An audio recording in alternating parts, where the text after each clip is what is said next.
200 years ago, the landscape of Scotland was regarded as hostile and dangerous. This was a place to avoid, a land where famine and poverty walked hand in hand with armed rebellion. But then something remarkable happened. Scotland was reinvented as a place to visit. Landscapes that once seemed threatening suddenly had an appeal for a new breed of traveller, the tourist. To help meet the needs of these new visitors, special guidebooks began to appear. And this is perhaps the most influential of them all. Black's Picturesque Guide to Scotland. Published in 1840 by Charles and Adam Black, it contains various itineraries that allowed the tourist, really for the very first time, to explore the exotic and romantic landscapes of Scotland. My own well-thumbed copy of Black's Guide has been in my family for generations. It was always in the glove compartment of my father's car when we went on holiday, and now it's inspired me to make 6 journeys of my own. Letting Black's guide me, I want to retrace the steps of the early tourists, to find out how Scotland became a jewel in the crown of tourist destinations. On my way, I'll meet some extraordinary characters and visit some truly world-class locations. On my first journey, I'm in search of the romantic ideal, travelling to places that inspired tourists as well as artists, musicians and writers with the magic of Scotland's unique landscapes.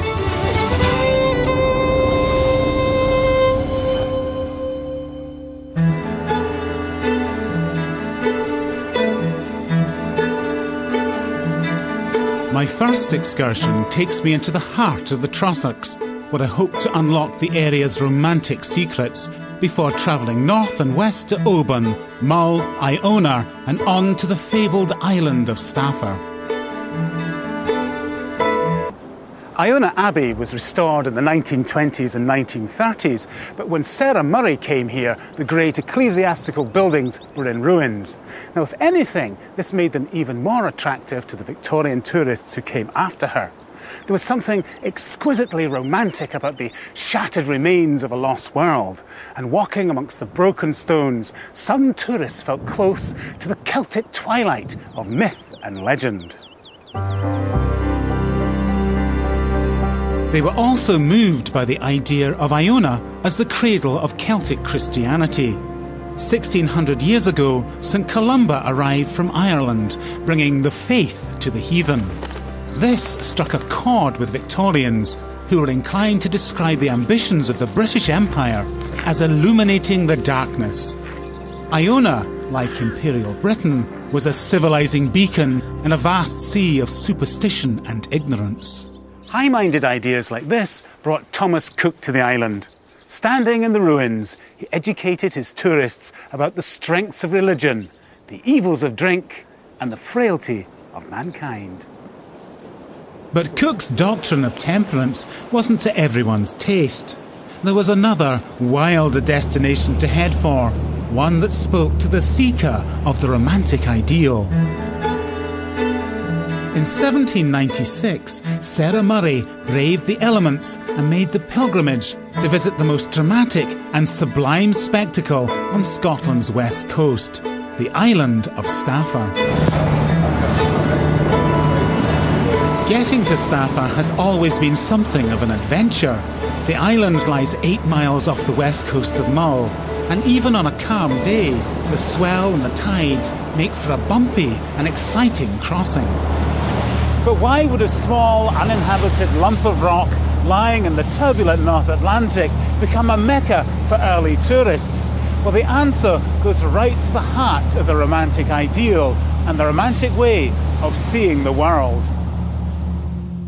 In 1762, James Macpherson published what he claimed were fragments of ancient Gaelic poetry. Macpherson said they'd been composed centuries earlier by the blind bard Ossian, who celebrated the deeds of Fingal, a bold hero who lived in the Celtic twilight of a pre-Christian world.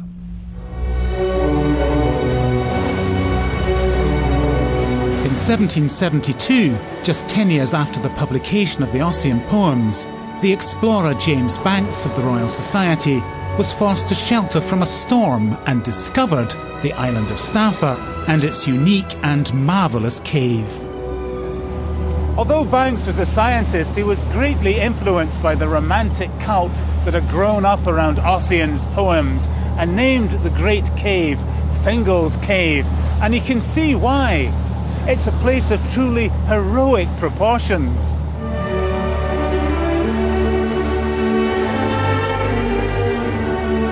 The cave is 75 metres long and the roof rises 20 metres above my head, seemingly supported by hundreds of angular basalt columns, reminding me of the vault of a Gothic cathedral. It's an inspiring place and sums up everything the early romantic tourist was looking for. Wild, remote, spectacular and full of heroic associations. When Sarah Murray came here in 1796, she could hardly contain herself. The atmosphere of the deity filled my soul. I was lost in wonder, gratitude and praise. Never shall I forget the sublime, heaven-like sensations with which Fingal's Cave inspired me. I was in ecstasy.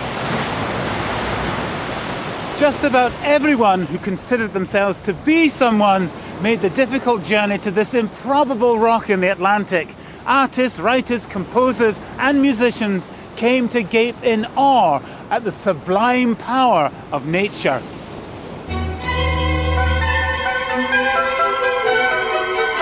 The poets Wordsworth and Keats came. Sir Walter Scott came. So too did the early French science fiction writer Jules Verne. Robert Louis Stevenson made the journey. So too did the young Queen Victoria, who thrilled at the sound of the national anthem played in Fingal's Cave. But perhaps most famously, the 20-year-old composer Felix Mendelssohn wrote his celebrated Hebrides Overture after a stormy but inspiring visit in 1829. Mendelssohn's Overture is the first piece of classical music I remember as a child. Listening to it during school assembly, we were encouraged to let our imaginations wander to the Hebrides. And in my mind's eye, I could see the bow of a boat pushing its way through a green sea towards an enchanted island. Now that's what I call a romantic image. And that's why people still come here, searching for the romantic ideal. My next grand tour takes me in search of the sporting life as I travel from Perthshire to Royal Deeside.